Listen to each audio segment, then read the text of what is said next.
Berbicara mengenai korupsi di Indonesia, tentu hal yang sangat kronis.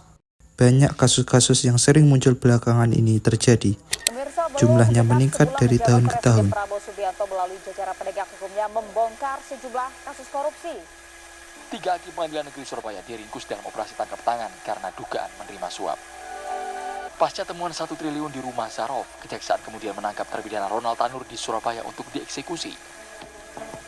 Kejaksaan Agung menetapkan mantan Menteri Perdagangan Tom Lembong sebagai tersangka pada 29 Oktober 2024. Lantas, bagaimana cara kita mengatasinya?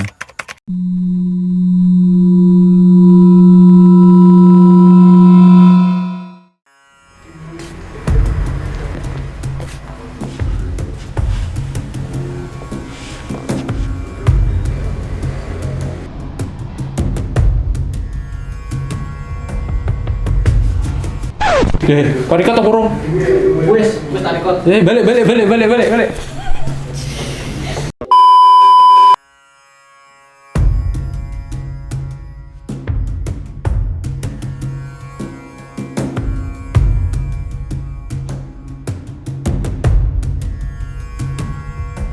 Halo teman-teman semua, perkenalkan kami dari Beraksi Berantas Kasus Korupsi.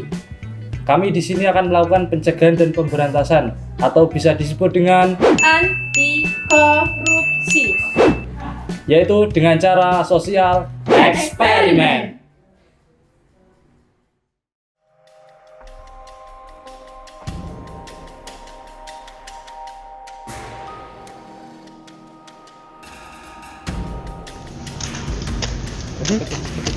Wes kok coba nih.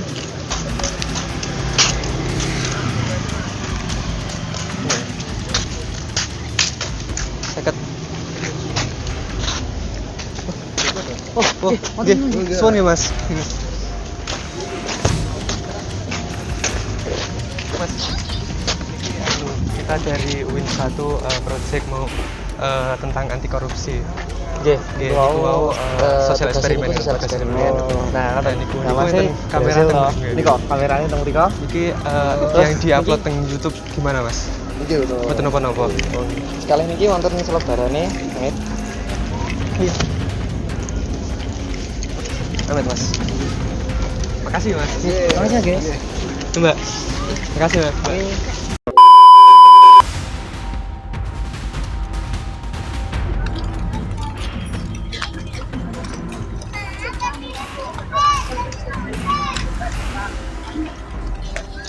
Oke, orang terus kan.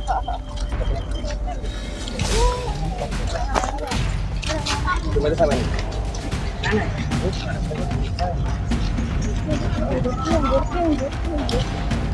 Oke, ayo, lagi. Kamu. Wonten Mas. Wonten. Iki wau kan kula saking saking UIN 1. Iki wau wonten sosial eksperimen saking desain. Nah iki tentang anti korupsi to. Nah, terus iki wau ajenge dilebetne teng YouTube. Nah, hal mboten nggih. Aku isin. Oh, mungkin disensor nonton napa? Napa? Wajahnya disensor nonton napa? Oh, Asal nonton nggih. Mboten niki mungkin niki kan wonten kamerane lho nika. Wonten kamerane nika. Nah, mungkin wonten berkenan mungkin sensor saged. Nggih. Nah niki wonten selebarane. Oh, oke. Pun. Nah. Terima kasih nggih, Mas. oke siap. Oke, terima kasih.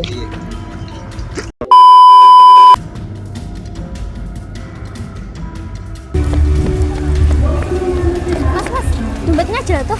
Iya, makasih. Oh iya Pak, iya Mas. Oke. Saya Mas.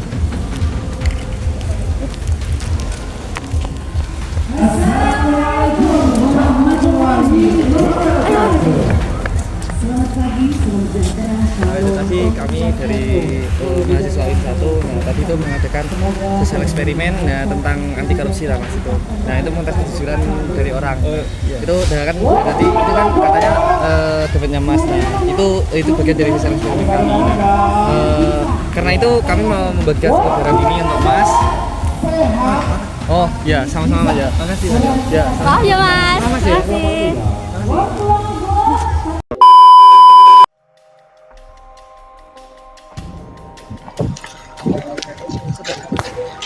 Mas, mboten. Tak bawa dompet aku. Oh, dompet. Iya.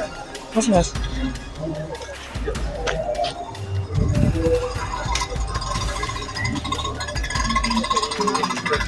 Video sosial eksperimen tentang anti korupsi. Dan visual kan Bapak itu Pak Yusuf ya. Menunjukkan bahwa Bapak anti korupsi Bapak. Nah, kita ada video di sana. Mau di-upload ke YouTube gimana Pak? Kalau di sensor mukanya gimana? Oke. Ini terima kasih. Terima kasih ya, Pak. Nih.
Yang Mbak Mbak.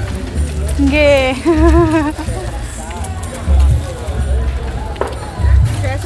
Mboten usah. Nggih. Makasih. Nggih. Matur suwun, monggo.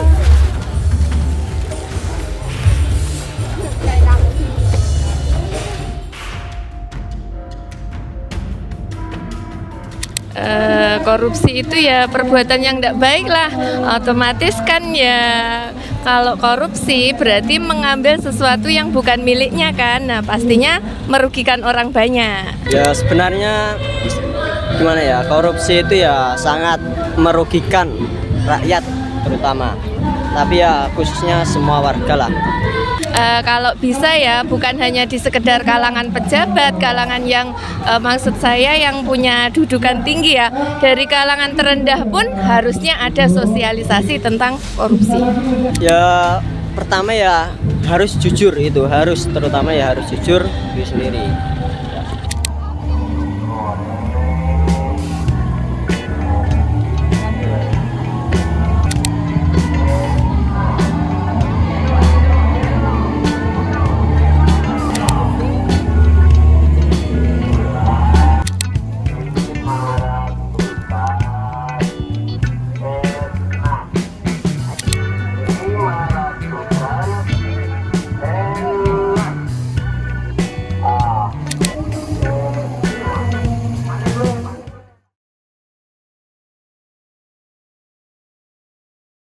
Korupsi adalah semua perbuatan atau tindakan yang diancam dengan sanksi sebagaimana diatur di dalam Undang-Undang Nomor 31 Tahun 1999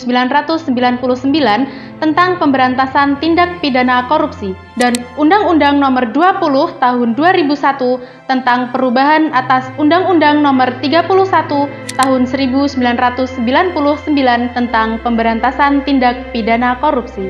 Tindakan yang dimaksud adalah yang pertama, melawan hukum, memperkaya diri orang lain yang merugikan keuangan atau perekonomian negara, pasal 2.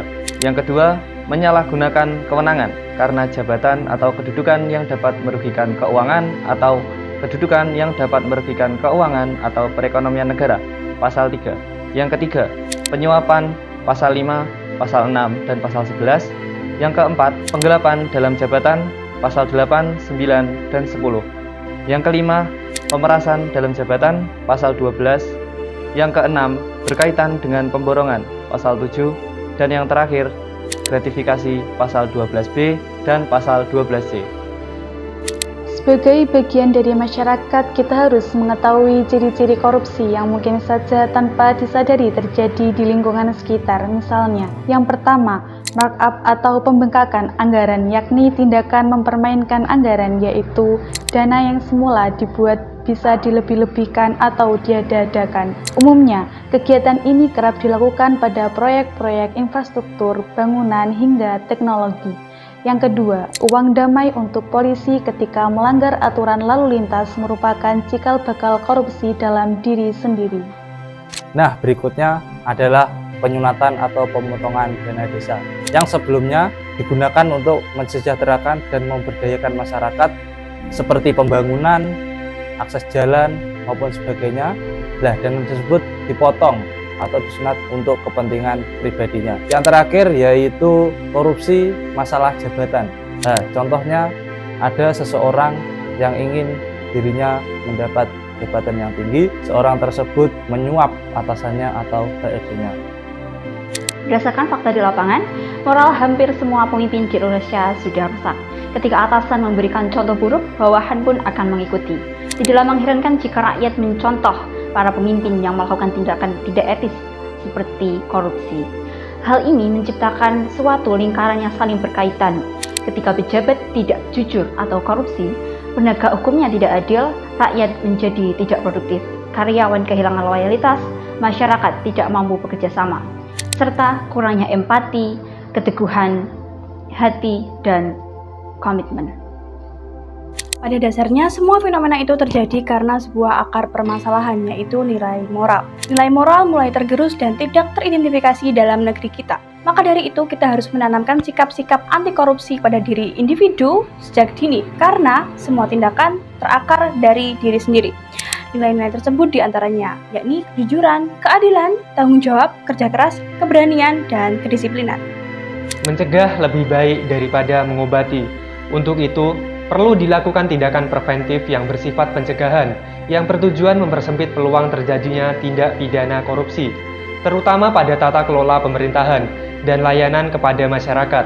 Langkah-langkah pencegahan korupsi meliputi peningkatan transparansi, penguatan sistem hukum, dan penegakan hukum, serta pendidikan dan partisipasi aktif masyarakat dalam pengawasan terhadap tindakan pemerintah yang memiliki peluang besar untuk menjadikan masyarakat menjadi lebih terdidik dengan budaya anti korupsi dan menjadikan zero tolerance terhadap korupsi. Dengan adanya budaya anti korupsi yang tertanam dengan baik, disertai dengan peran aktif dalam setiap upaya pemberantasan korupsi, maka akan menjadikan tujuan pembangunan nasional tercapai dengan baik. Mengingat kejahatan korupsi merupakan extraordinary crime, yaitu kejahatan luar biasa yang diperangi oleh seluruh negara di dunia. Jika Anda menemukan kejahatan korupsi, jangan takut untuk melaporkan kepada pihak berwajib seperti Kejaksaan Agung atau Kejaksaan Negeri setempat, LSM, dan KPK. Ayo berantas korupsi!